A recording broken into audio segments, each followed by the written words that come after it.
donde se llevará a cabo la conferencia magistral titulada La Justicia en el Estado de México, que será disertada por el magistrado maestro en Derecho Ricardo Alfredo Sodi Cuéllar, quien asiste en representación del magistrado doctor Sergio Javier Medina Peñalosa, presidente del Tribunal Superior de Justicia y del Consejo de la Judicatura del Estado de México, quien por motivos de agenda no pudo asistir. Sin más preámbulo, se luce la palabra al moderador de la conferencia, doctor Eduardo López Betancourt, director del Centro de Investigaciones Judiciales de la Escuela Judicial del Estado de México. Muy buenas noches. Muy buenas noches. En verdad, anoche platiqué con el presidente del tribunal, el doctor Sergio Javier Medina Peñalosa, y me consta que hasta el último momento trató de alguna manera superar un problema de mucha relevancia para poder estar en esta reunión. No se logró ese objetivo, de tal suerte que me pidió les expresara su más amplia disculpa por su ausencia. Este congreso lo preparó él con gran entusiasmo, con un interés particular, dado que tenía un enfoque especial. En su momento vamos a referirnos a lo que aquí ha sucedido. Tendremos un resumen de los esfuerzos que aquí se han realizado y sin duda todos podrán dar testimonio del éxito que se ha tenido. En esta circunstancia, y ofreciendo las disculpas de un gran jurista como lo es el señor doctor Sergio Javier Medina Peñalosa, decidió y considero de manera muy acertada pedirlo sustituyera para impartir esta conferencia magistral a un destacado académico, y eso es lo que más me permite considerar como una característica del doctor Ricardo Alfredo Sodi Cuéllar, académico. Lo es actualmente quien dirige una de las escuelas de derecho más importantes del país, y entre sus datos curriculares que me ha pedido sea breve, aunque es mucho más abundante, está el de contar con una maestría en Derecho Internacional y Diplomacia del Instituto Matías Romero, que es la institución más importante de la que depende todo lo relativo a la formación diplomática, a todo lo que constituye el ámbito internacionalista que es tan fundamental en nuestros días. Además, él cuenta con diplomas de la Universidad Complutense de Madrid, en donde obtuvo su doctorado en Derecho.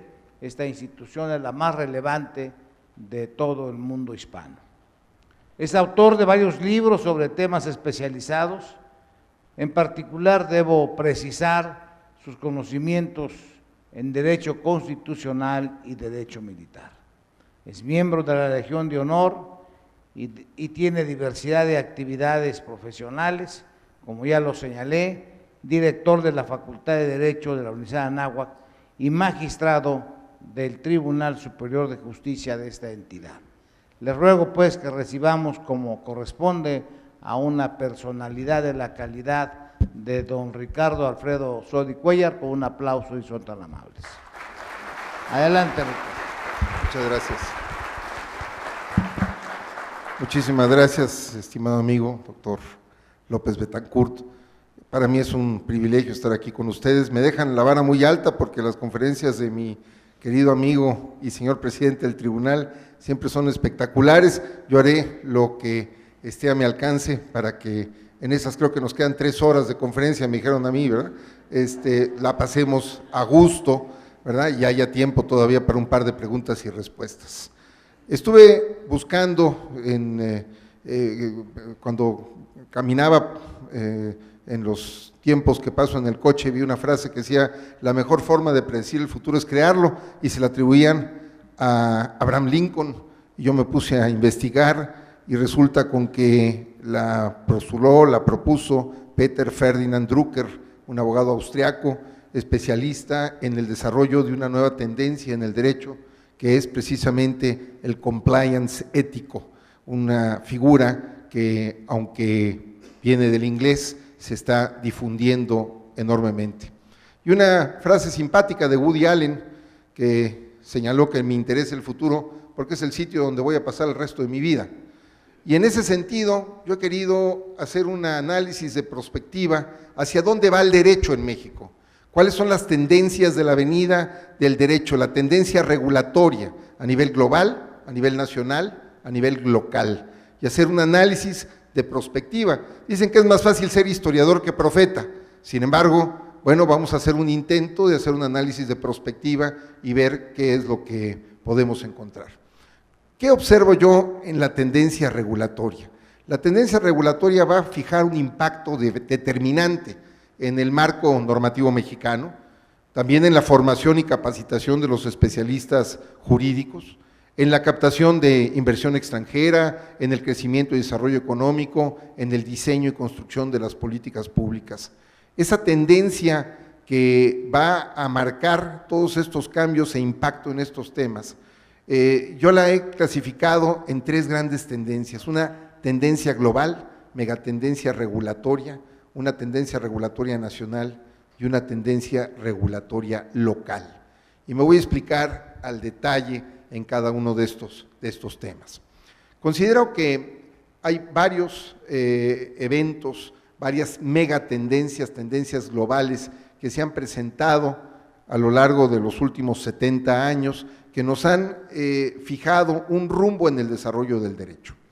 Si observamos esta clasificación, que además es una clasificación totalmente arbitraria, hecha por mí, y que busca simplemente fijar un esquema de por dónde va a desarrollarse el derecho en los próximos 25, 50 años. Porque en función de ello tenemos que prepararnos en el tribunal, tenemos que prepararnos en las universidades, tenemos que prepararnos en las escuelas judiciales, tenemos que prepararnos como servidores públicos.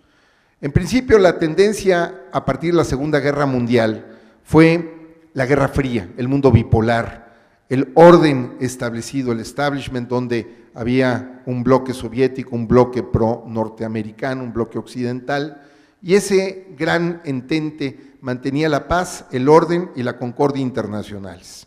Sin embargo, la tendencia ahí era de un Estado regulatorio, un Estado regulador, un Estado fuerte, un plan de desarrollo que permitía establecer y predecir cuál era el desarrollo de las instituciones jurídicas de un país.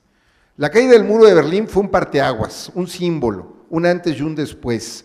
Lo dijo el director de la Facultad de Derecho de la Universidad Nacional Autónoma de México en una conferencia que me tocó ser su anfitrión por parte del Poder Judicial del Estado de México. Y esa caída del muro de Berlín como hecho simbólico inicia un proceso de globalización y de desregulación. Sin embargo, ese proceso de desregulación y globalización entra en crisis, una crisis primero que los pioneros de la globalización, los Estados Unidos de América, ahora incluso en el discurso de Hillary y en el discurso de Trump, pues van en contra de esa globalización. Es absurdo el discurso de la construcción de un muro, pero también preocupa el discurso de Hillary en el sentido de revisar los tratados de libre comercio. Si ven ustedes, el matiz, el sentido es el mismo, la estridencia es diferente. El señor Trump con un gran protagonismo, la señora Clinton con mesura, pero ambos pretenden revisar los tratados globales de Estados Unidos y de América del Norte, entre ellos el NAFTA, que por cierto no es un tratado, sino es, como su nombre indica, North America Free Trade Agreement, es un executive agreement, un acuerdo ejecutivo que expide el presidente de la República, pero que no tiene los alcances y definiciones de un tratado celebrado o aprobado por el Senado de Estados Unidos. Entonces tenemos que tener mucho cuidado porque sí tienen facultades para entrar en un proceso de revisión del tratado. La crisis económica se extendió a Europa con el Brexit, con la crisis económica de la integración europea, una Europa a 27 bandas, con la crisis griega, la crisis española, la crisis italiana, la crisis portuguesa, todos montados en el expansionismo y en el éxito y la bonanza franco-alemana. Ellos se declaraban la guerra cada 50 años y se hacían pedazos, ahora decidieron que mejor iban a dominar el mundo a través de la economía, pero eso, los pioneros de la integración europea, los ingleses, pues han decidido retirarse y eso genera tensiones. Y finalmente, en este momento, la tendencia internacional a la creación de normas éticas que regulen, que orienten, que encuadren las normas jurídicas, el compliance o la autorregulación regulada, aunque parezca una perogrullada, me voy a explicar en breve. Los nuevos enfoques del derecho penal económico y la responsabilidad hacia las corporaciones por su actuar. Este surgimiento de un derecho global lo veo yo en los próximos años como una reducción al ámbito regulatorio estatal. En efecto, la tendencia universal es a que las normas de derecho se universalicen, se generalicen. Prácticamente parte por el proceso de globalización y parte a veces por el desprestigio de los estados nacionales de no poder configurar un estado de derecho adecuado, suficiente, vigente. Un pluricentrismo jurídico, y aquí tomo la expresión norteamericana, polycentric law, enseguida la voy a explicar, simplemente estoy planteando el esquema general. Después, el compliance como actividad ética de las empresas, y utilizo esa expresión anglófona porque no se ha hecho una traducción, porque son instituciones que nos están exportando de Estados Unidos, que nos está exportando el corporativismo societario norteamericano y que llegan a México y que tenemos que asumir como tales y posteriormente tratar de encontrar una traducción adecuada. También sostengo que se deberá construir o se va a construir una gobernanza global con base en los derechos humanos, es decir, los derechos humanos van a ser el punto de unión entre todos los órdenes y sistemas jurídicos internacionales, donde la protección de la persona humana sea el centro de atención de todos los órdenes jurídicos comparados, donde la persona va a tener una protección por el solo hecho de serlo, vaya donde vaya y se encuentre en el país que se encuentre, la tutela universal de los derechos humanos tenderá a la construcción de una gobernanza global con base en los derechos humanos. Y finalmente el fenómeno del soft law, que merece una consideración muy particular en este respecto. Primero, esta proliferación de legalidades alternativas que obviamente surgen de fuentes no tradicionales, no surgen del Congreso de la Unión, no surgen de las legislaturas o las asambleas nacionales de los países, sino que surgen de instituciones que tienen un peso moral específico, que tienen una condición de ética y presencia en la opinión pública que les permite normas jurídicas más allá de los estados nacionales y que se vuelven, a pesar de su suavidad, por eso se llama soft law, en normas vinculantes, casi podríamos decir que normas de jus cogens de derecho internacional. Surgen una tendencia disipada en la creación del derecho, ya no una tendencia concentrada en la formación y creación del derecho, una tendencia disipada. El Estado, además, debe compartir sus facultades regulatorias al interior y al exterior. En México hubo una gran reforma, por ejemplo, en materia indígena, el artículo 2 constitucional, y hoy se reconocen los usos y costumbres de las comunidades indígenas, y el Estado de México tiene una fuerte presencia de comunidades indígenas, 6 comunidades indígenas, 6 etnias, que son también fuentes dispersas de creación del derecho, de usos y costumbres que tienen fuerza vinculante para el Estado mexicano. En el exterior, las regiones económicas fijan sus propias normas de práctica comercial y eso impone condicionantes al derecho mercantil, al derecho internacional y desde luego al derecho nacional en su conjunto. ¿Qué es el soft law? Y este es un tema muy relevante hoy en día, creo que no debemos de ignorar ya lo que es el soft law y aquí pongo una confrontación para entenderlo. Así como en computación hay hardware y software, los fierros y los programas, bueno, ahora en derecho vamos a encontrar un hard law, el derecho positivo, el derecho concentrado, el derecho que encuentra su legitimidad en los estados, en las asambleas nacionales, en los congresos, y el soft law, el derecho suave, el derecho blando, el derecho ligero. Podríamos decirlo que en un eufemismo son los buenos consejos y las buenas prácticas en materia jurídica. Y eso está emitido, expedido, sustentado por instituciones internacionales de alcance legítimo y sobre todo con una base de moralidad y de ética. La tendencia surgió a partir de la reforma de 2011 al artículo 1 constitucional, donde en el Estado mexicano se debe no solamente respetar el derecho de fuente nacional, sino el derecho de fuente internacional.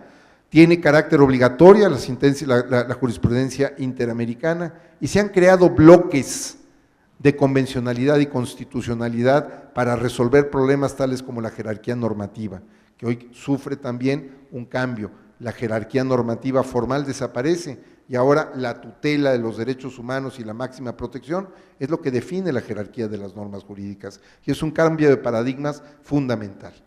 Además, los principios que la propia Constitución reconoce en el artículo 1, párrafo 3, de universalidad, indivisibilidad, progresividad, que informan estos derechos fundamentales reconocidos por nuestra normativa suprema, debe admitirse que el desarrollo de esos principios y las prácticas del derecho internacional de carácter no vinculante también forman parte del orden jurídico nacional.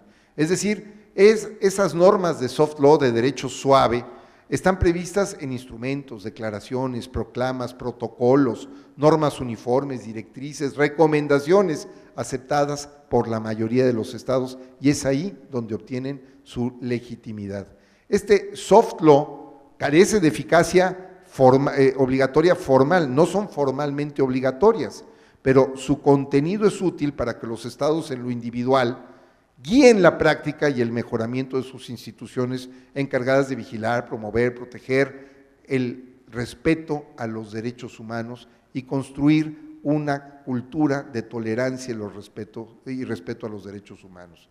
Este soft law, desde luego, no implica desconocer la observancia primigenia del orden jurídico nacional, ni tampoco los principios donde para acceder a la protección y tutela de los derechos humanos de ámbito internacional se deban agotar todos los principios y todos los medios de defensa internos en un país. Por el contrario, por eso le pongo ahí que son buenos consejos.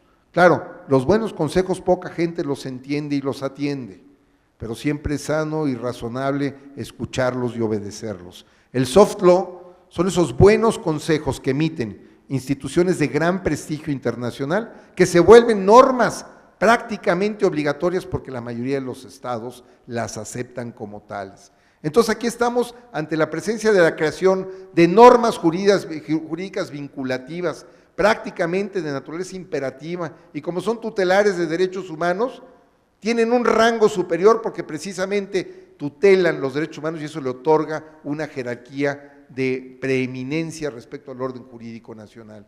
Y esos buenos consejos, ese soft law, es un cambio de paradigmas en la construcción de los órdenes jurídicos a nivel internacional. Bueno, esto está reconocido por la Suprema Corte de Justicia de la Nación. Recientemente, vean ustedes la fecha de publicación, 13 de marzo de 2015, y el número de registro de la tesis para que los que la quieran consultar, encontramos que esos criterios y directrices de instituciones de solidez, de legitimidad ética y moral, van orientando la creación de normas jurídicas de los estados nacionales. Y además, no pueden sustraerse los estados nacionales al cumplimiento y la observación de esas recomendaciones, de esos criterios internacionales. Si me preguntan si en un futuro la jurisprudencia del Tribunal Europeo de Derechos Humanos va a ser obligatoria en México, yo pronostico que sí.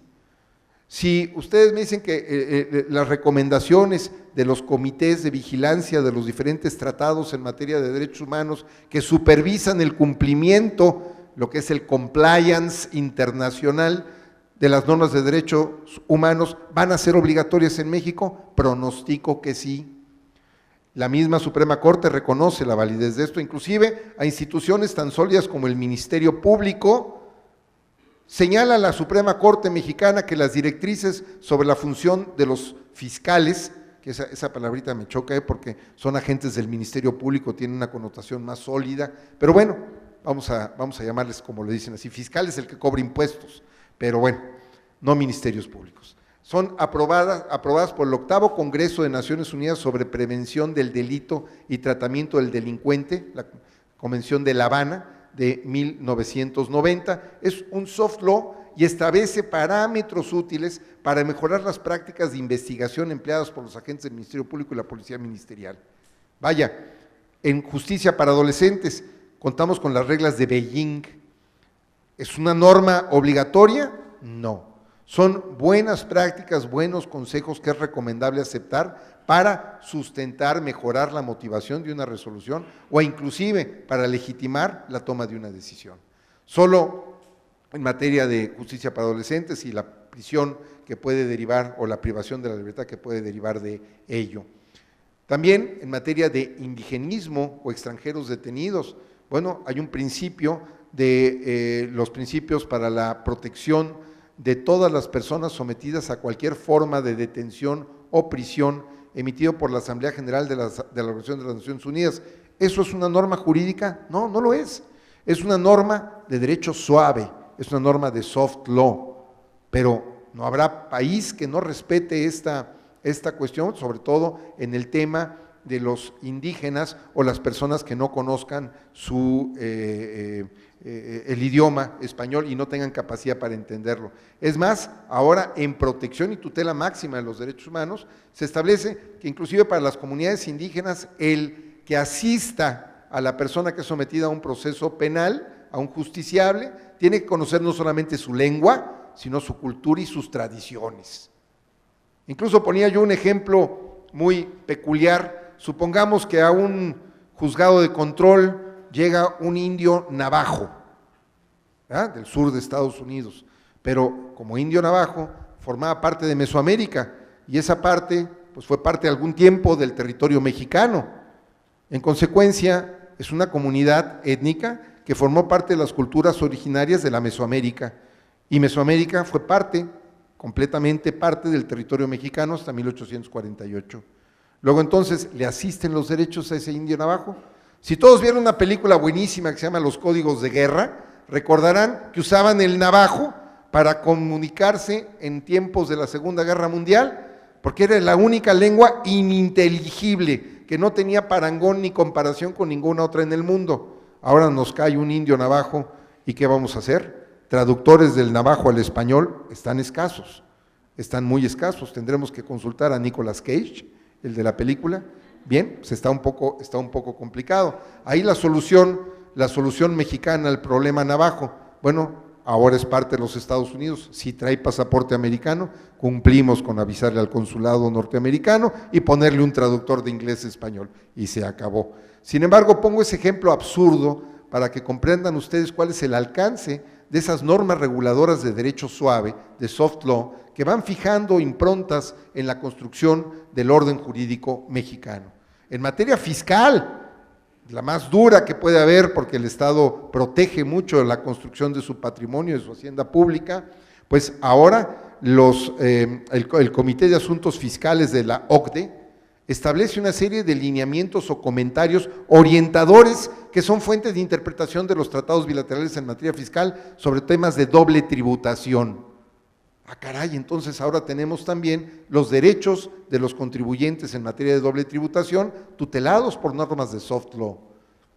En materia de tortura, platicábamos del Protocolo de Estambul, las directrices del Banco Mundial, del FMI, de los comités evaluadores del NAFTA, del Tratado de Libre Comercio de México, Estados Unidos y Canadá, también en materia económica son cuestiones de soft law. Ahora bien, ¿cuáles son las tendencias nacionales y locales? Ya vimos las megatendencias, donde cada vez la fuente creadora de la norma jurídica se encuentra fuera del territorio mexicano, se encuentra en sede internacional, ni siquiera en instituciones formales de creación del derecho como son las asambleas nacionales o los congresos, ni tampoco la construcción de normas de derecho internacional a través de los tratados multilaterales o bilaterales. sino que son fuentes informales que por su prestigio moral, por su trayectoria, por el origen de su creación y su configuración, emiten normas que son generalmente aceptadas por los países.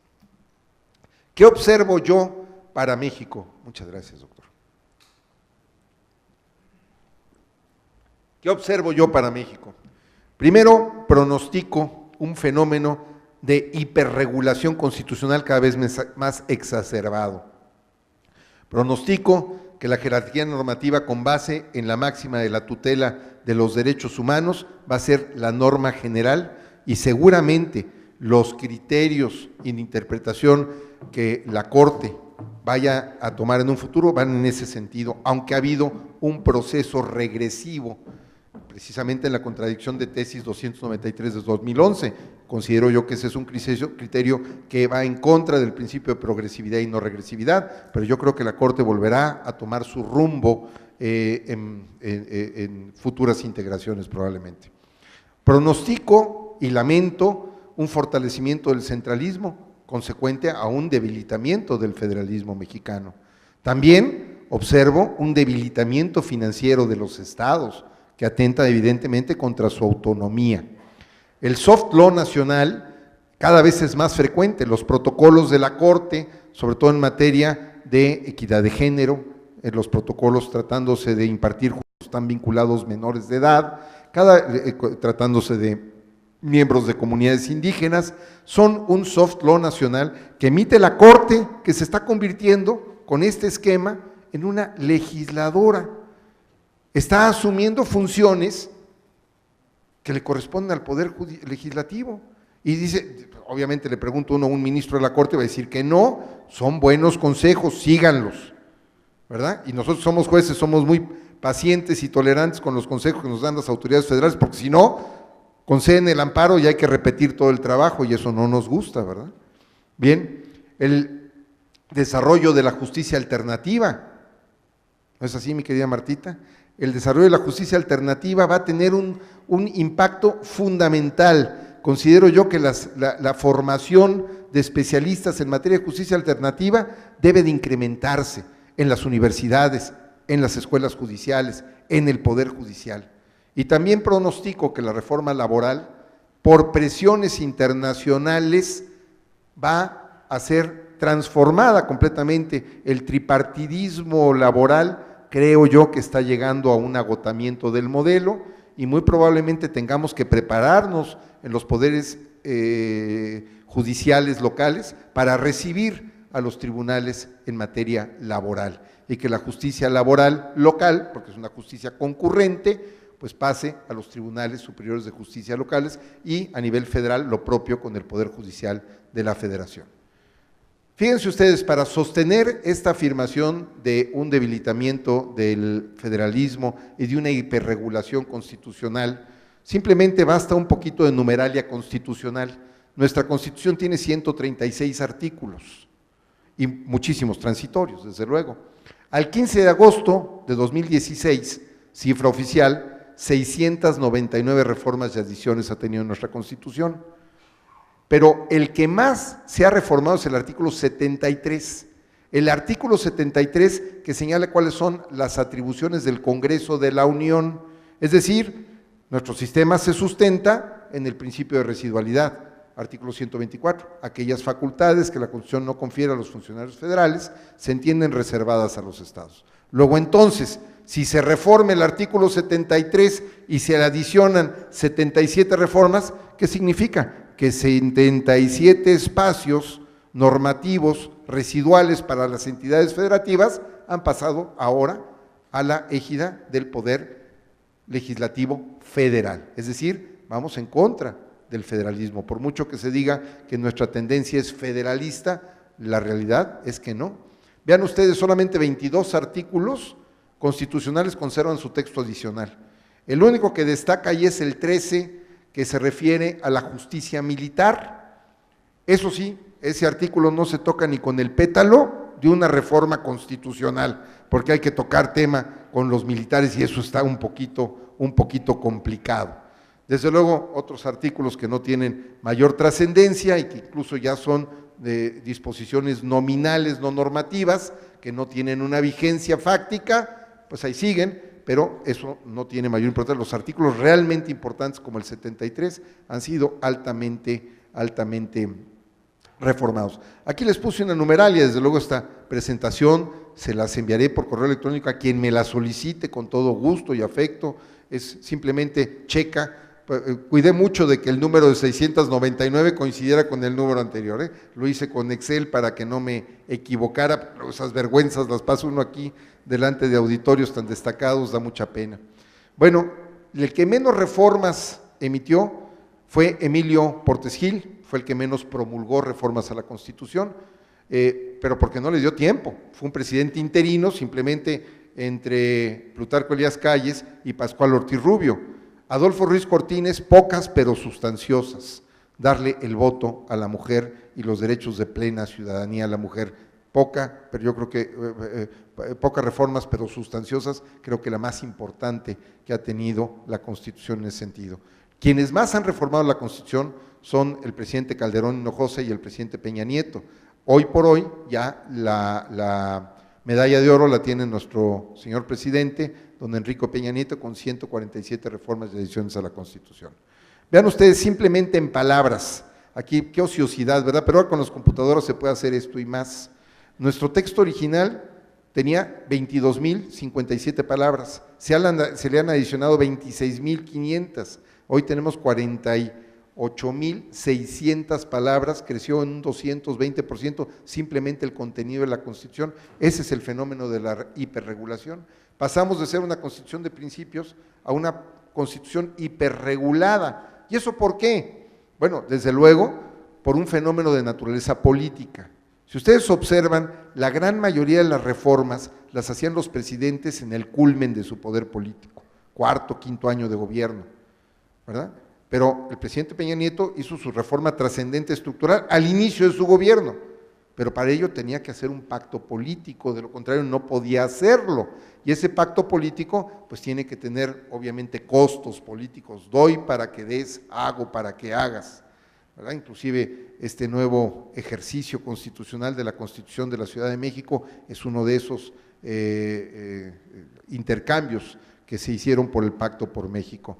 Y el problema del Pacto por México es que los acuerdos políticos se plasman a nivel constitucional porque la Constitución es más difícil de reformar, es decir, se requiere una mayoría calificada de 2/3 partes de los integrantes del Congreso, más la mayoría de las legislaturas de los estados. En consecuencia, reformar una Constitución se requiere una mayoría calificada que ningún partido por sí mismo tiene, en cambio una mayoría simple sí, por eso no confían en que la legislación secundaria quede en una ley secundaria, entonces la incorporan a la Constitución y peor aún, la incorporan a los transitorios de la Constitución. Entonces, obviamente tenemos un crecimiento importante en el contenido de la Constitución que deja de ser una Constitución de principios y se vuelve un receptáculo de una legislación secundaria con miras a un pacto político para sostener la posibilidad de esa construcción reformista.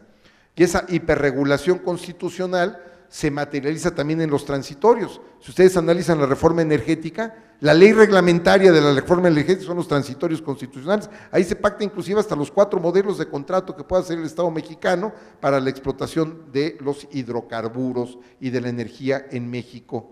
Pues eso, para eso no sirven las constituciones, pero yo sostengo una cosa, las constituciones son materialización política, jurídica de fenómenos políticos. Entonces, cuando se trata de hacer política, y si la Constitución sirve para esto, qué bueno que sirva para esto. Y yo aplaudo que esta evolución utilice la Constitución como el instrumento jurídico adecuado para ello. Si no podemos construir acuerdos en leyes secundarias, no importa, construyámoslos en la Constitución. Lo importante es que se construyan, lo importante es que se creen y se materialicen. Otro de los fenómenos que yo observo es el cambio de paradigmas en la jerarquía constitucional. La clásica pirámide que, bueno, si ustedes leen a Kelsen, él jamás habló de una pirámide, ¿verdad? Simplemente habló de una estructura normativa. Yo que lo he leído y buscaba la palabra pirámide en sus textos originales, nunca la encontré. Luego entonces dije, bueno, pues alguien se le ocurrió en México traer el concepto de la pirámide kelseniana y ya se nos quedó a todos porque nos lo fueron enseñando generación tras generación, pero no hagan caso de eso. La Constitución General y los tratados no se relacionan en términos jerárquicos, sino como pongo del lado izquierdo de su pantalla, en relación o con base en la máxima tutela de los derechos humanos. De tal manera que si un reglamento municipal, que si un bando municipal concede mayor protección a los derechos humanos, ese tendrá una jerarquía normativa superior. Y esa interpretación es la que debe de prevalecer de hoy en adelante. Muy bien, con esta apretada síntesis de dónde pronostico yo el desarrollo del derecho en México, obviamente observo que hay un gran reto, una gran necesidad de formación de profesionales del derecho con una visión internacional, con una visión global, con una visión abierta, para que todas estas nuevas tendencias del derecho sostenidas por la tecnología y que ahora nos facilitan la comprensión de esos fenómenos jurídicos, nos permitan construir un Estado de Derecho más legítimo y más sólido. No importa cuál sea la fuente de creación de la norma, mientras sea legítima y adecuada para la solución de nuestros problemas nacionales, será bien aceptada y bien recibida. Ahora bien, como me puse a pronosticar y al principio les dije que es más fácil ser historiador que profeta, pues entonces tengo que salir con una frase que me permita construir y defenderme un poquito de lo que puede decir, porque si no esto va a quedar ahí, van a decir todo esto que dijo Sodi, si no se cumple, se equivocó, y si se cumple, caray. Bueno, pero como dijo Marco Aurelio, todo lo que escuchamos es una opinión, no un hecho, y todo lo que vemos es una perspectiva, no es la verdad. Muchas gracias por su atención.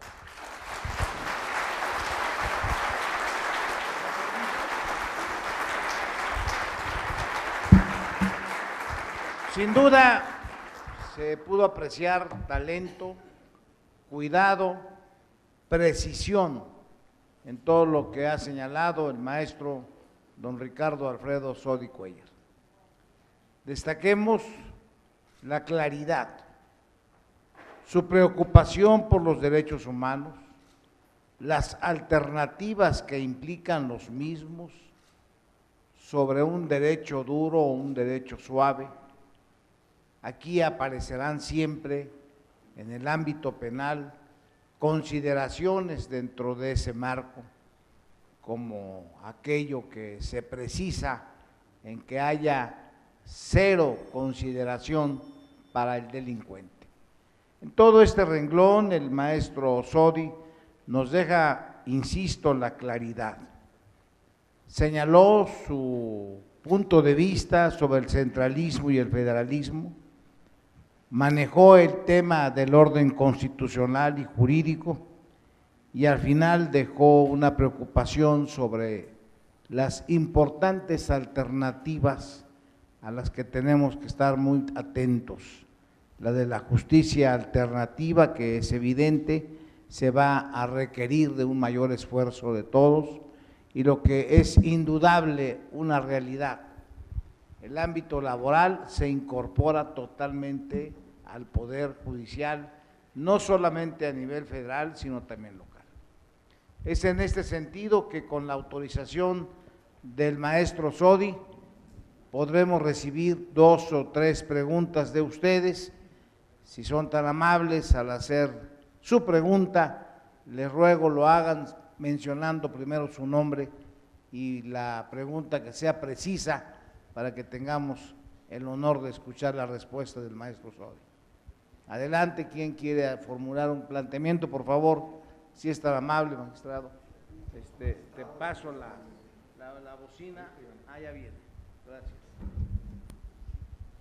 Magistrado, profesor, primero felicitarle por la extraordinaria exposición, breve, concisa y sobre todo muy al día en cuanto a la teoría, en lo que está sucediendo en la realidad.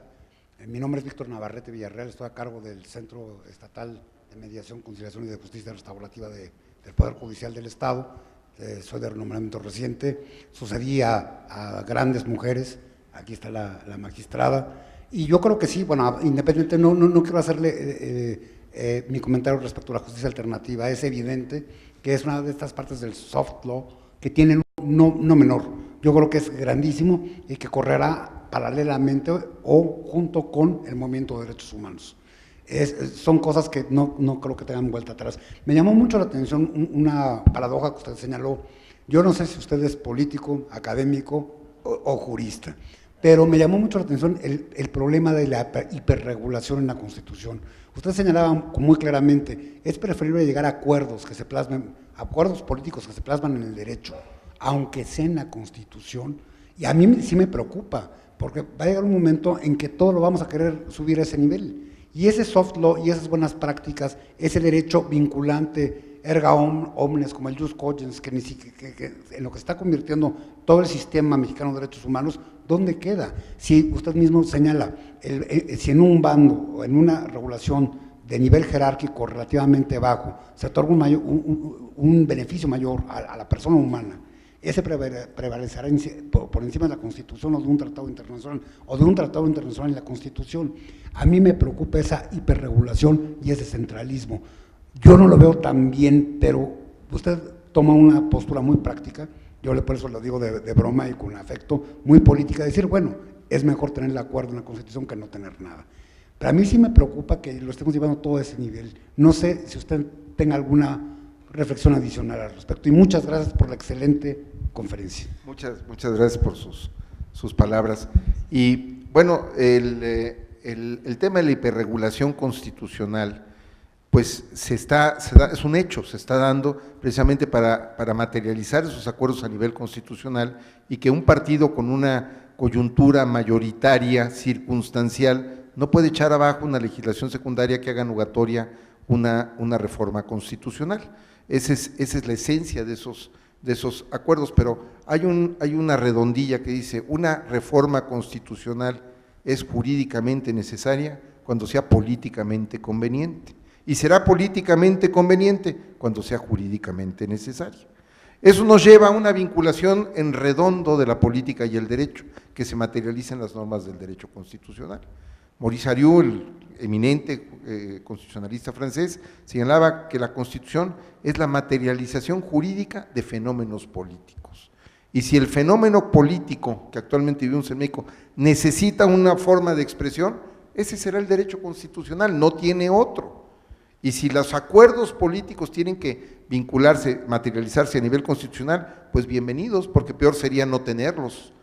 Claro, no es lo ideal una constitución hiperregulada, es mejor una constitución de principios, pero finalmente no perdamos de vista que la constitución es un instrumento para el ejercicio del poder y para la construcción de una gobernabilidad.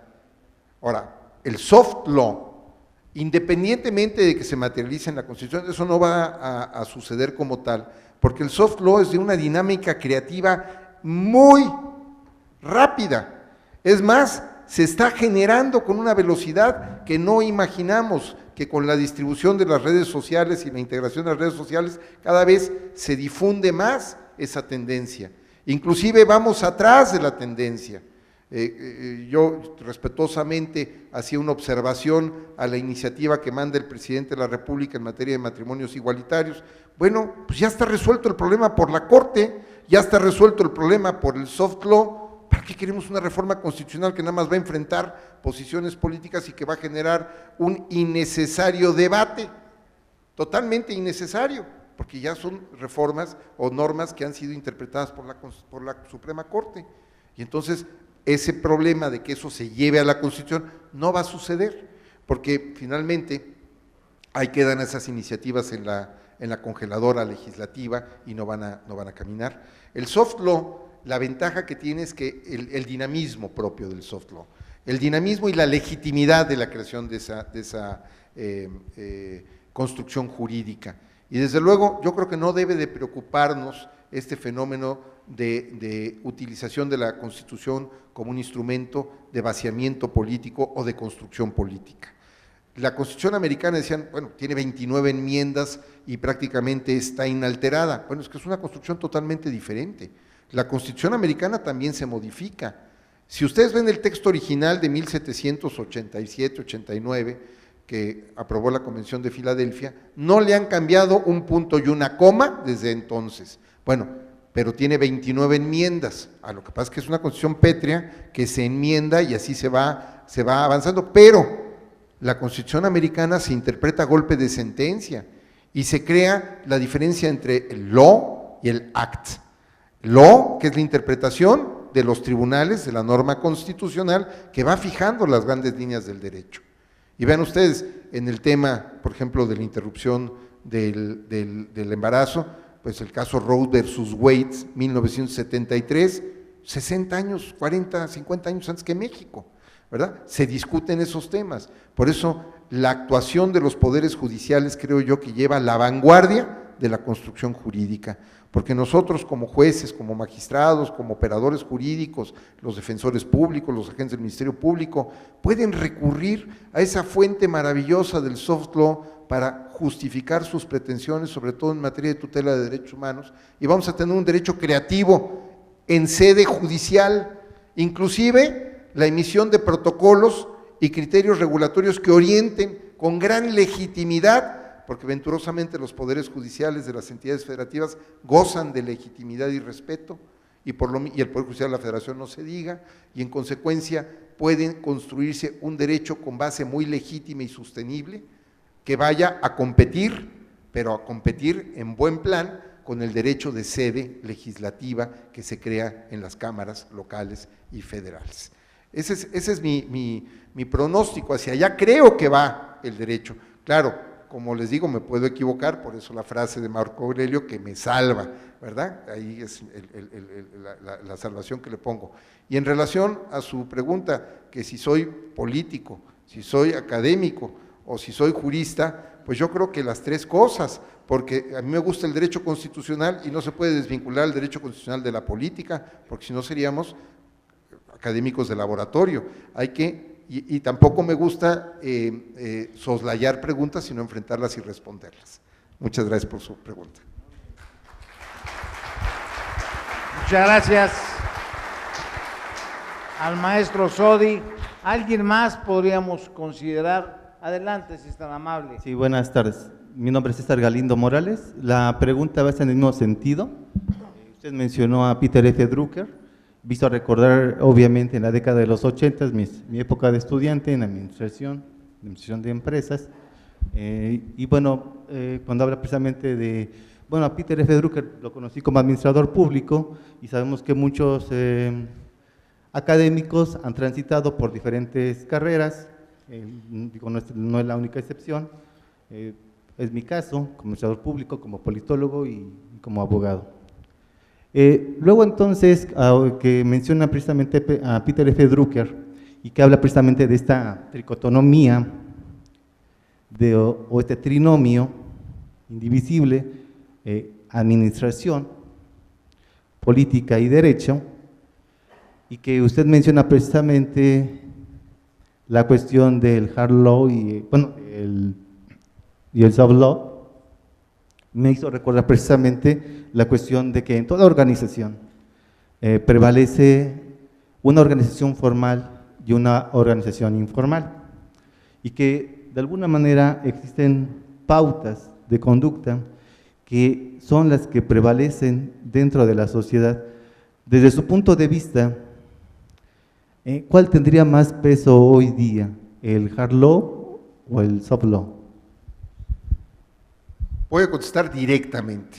Para mí, hoy el soft law está ganándole terreno al hard law. Y le voy a decir por qué. La globalización de las empresas está trascendiendo al marco jurídico del lugar donde se crean. Microsoft le pone condiciones a los países y no los países a Microsoft. Ni siquiera Estados Unidos. Recordarán el incidente donde se le pedía que descodificara unas claves para poder acceder a información relacionada con terroristas y Microsoft dijo no. Entonces, las prácticas de las empresas, la normativa de las empresas, sobre todo las empresas globales, está también creando una fuente de derecho, una fuente de norma jurídica, una fuente regulatoria en sede corporativa, en sede empresarial, en sede particular. Y ese soft law, que es lo que llaman las empresas compliance, o ese compromiso con la ética y con las prácticas sanas de la empresa, va generando una masa jurídica de normas regulatorias de rango internacional. Es más, cuando usted utiliza su aparato celular y le aparece una nota de que hay actualizaciones pendientes y usted se conecta a la red y le dice, ¿quiere las actualizaciones? Apriete aceptar. ¿Usted se toma la molestia de leer lo que está firmando y lo que está aceptando en ese contrato? Yo le aseguro que no. Y sin embargo, esas normas reguladoras del contrato que tiene usted de adhesión con Microsoft o con Apple o con iPhone o con cualquiera otra de las proveedoras de servicios electrónicos, son normas jurídicas que se sustentan básicamente en acuerdos y compromisos con empresas, porque usted está adhiriéndose a lo que ellos ya definieron que debe de ser su relación con el cliente. Y esa es una norma generalmente aceptada por todas las empresas de tecnología. Está generando una función normativa reguladora esa empresa multinacional, transnacional de tanto peso. La respuesta es sí. Entonces el soft law está adquiriendo a través de esa figura del compliance, inclusive en todas las grandes empresas ponen ahora una figura y chocantísimo en inglés, porque ahora el inglés se está volviendo la lengua franca del mundo, la lengua, el latín de la Edad Media, ahora es el francés de la época de la diplomacia, ahora es el inglés en todos los sentidos, se está volviendo la norma general. Crean una cosa que se llama compliance officers, es decir, personas que dentro de las empresas supervisan el cumplimiento de las políticas corporativas generalmente aceptadas por el gremio. Y esas políticas generalmente aceptadas por el gremio no son normas reguladoras, no son normas reguladoras estatales. Por ejemplo, el ISO no es una norma reguladora estatal. Y en consecuencia, esas prácticas se van generalizando y se van convirtiendo en verdaderas normas jurídicas de carácter imperativo, no renunciables, como si fueran normas de derecho público. Y son creadas en sede privada, en empresas y por acuerdos entre el gremio y el sector. Y eso con una rapidez que supera cualquier actividad de cualquier Estado en su interés regulatorio. Supongamos que el Estado mexicano pretende regular la prestación de los servicios de Internet, el acceso a las redes sociales, el acceso de material a Facebook, a YouTube, por cuestiones de interés nacional o de seguridad nacional. No podría, porque el dinamismo de esos instrumentos tecnológicos es infinitamente superior y está muy por encima de la capacidad reguladora de cualquier país, incluso de los Estados Unidos de América. Luego entonces mi opinión, y eso, la ventaja de dar opiniones es que en una opinión uno no se equivoca, porque mi opinión no puede estar equivocada, es compartir, pero por eso digo, en mi opinión, creo yo que el soft law es la tendencia reguladora del futuro. Hacia allá va a ir el derecho, y el derecho de sede nacional va a ir siguiéndolo y adaptándolo y bajando las normas locales que ya lo van a dar por sentado y por hecho en prácticas comerciales, en prácticas tutelares de derechos humanos, en prácticas de contratación mercantil, en prácticas de derecho internacional, y los estados van a ir simplemente siguiendo esa tendencia que marca la tecnología, que marca el mercado y que marca la globalización. No sé si contesté su pregunta y fue, pero como es mi opinión, usted puede tener una opinión diversa y así los dos estamos en paz. Muchas gracias. Muchas gracias al maestro Sodi, y sin duda nos deja una serie de preocupaciones, sobre todo en estas circunstancias bien señaladas por él de las nuevas tendencias jurídicas. Muy amable maestro Sodi, procedemos a entregarle a usted un reconocimiento y le ruego a nuestro director de la Escuela Judicial tenga la gentileza de entregarle precisamente a nuestro excelente magistrado el reconocimiento que siempre lo merece por tan digno esfuerzo.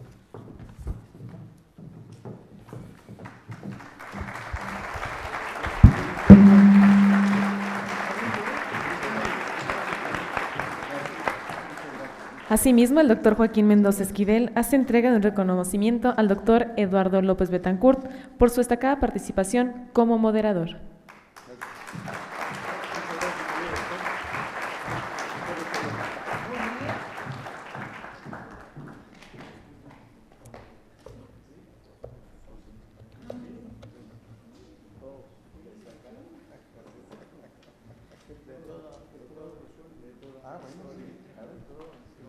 Es así como finaliza esta conferencia.